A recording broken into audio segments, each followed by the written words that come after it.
Hello, so I'm Carol Matthews. I'm living in Warrington, and I spent 10 weeks at Aintree Hospital. I was riding my motorbike and I had a serious crash. So I was airlifted to the nearest critical care place, which was Aintree Hospital. Thank goodness for that, because they had me there within 8 minutes. Took the family an hour to get there. So I have little recollection of the first week, actually, because I was either coma induced, because I was in intensive care. So the pathway after that was I was taken to a critical care ward. I had wonderful care for 4 weeks. Physio were visiting me quite quickly during that 4 weeks and talking about there would be some point I would be referred to rehab to get me walking and moving again, because I couldn't walk. I was totally dependent upon nurses and the care workers for all my care needs. This was at Aintree, within Aintree Hospital. So I went from intensive care to critical care in the same building. My recollections are when I was aware of my surroundings and I became aware of what had happened, I was very, very, very scared. I was very, very emotional.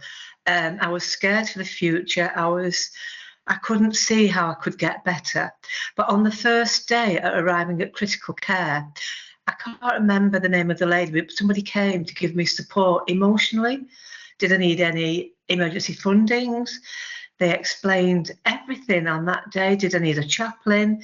They told me everything that was going to happen.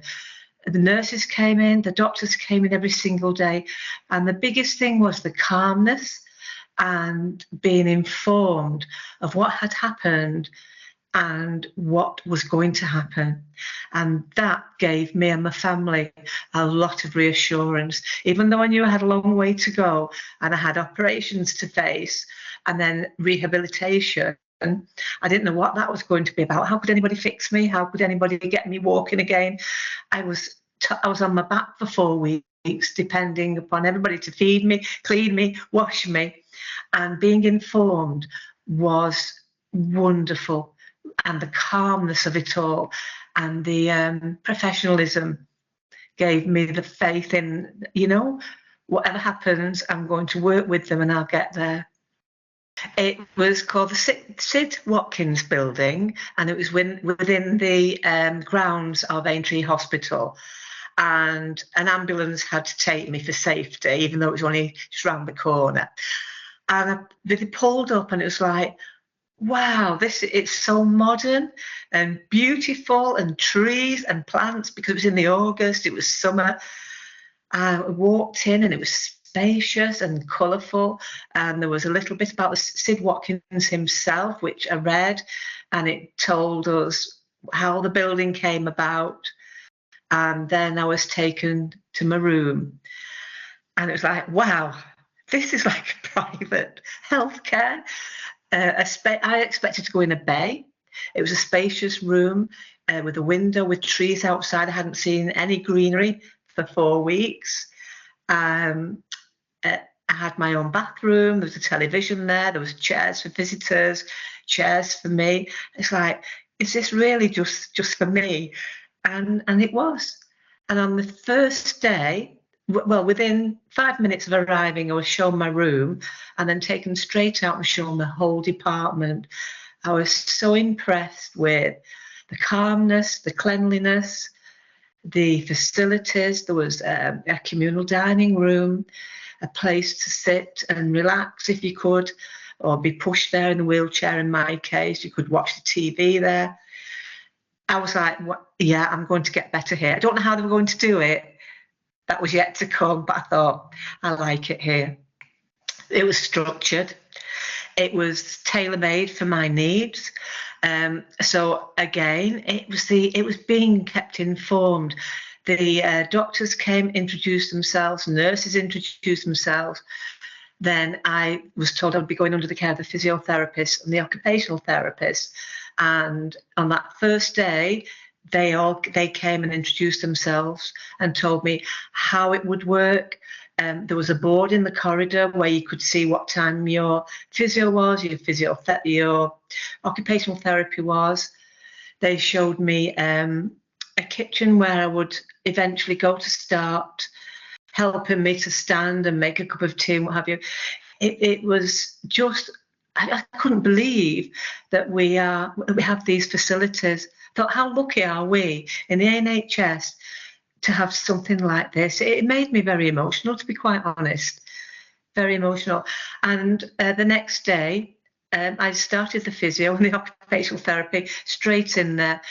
They showed me the gym the first day, so I wasn't overwhelmed by it all. And we spoke about what would be right for me and the length of time and what would my goals. And I also had a named rehabilitation nurse, and we spoke about my goals. Quite often, what are your goals? And my goals changed.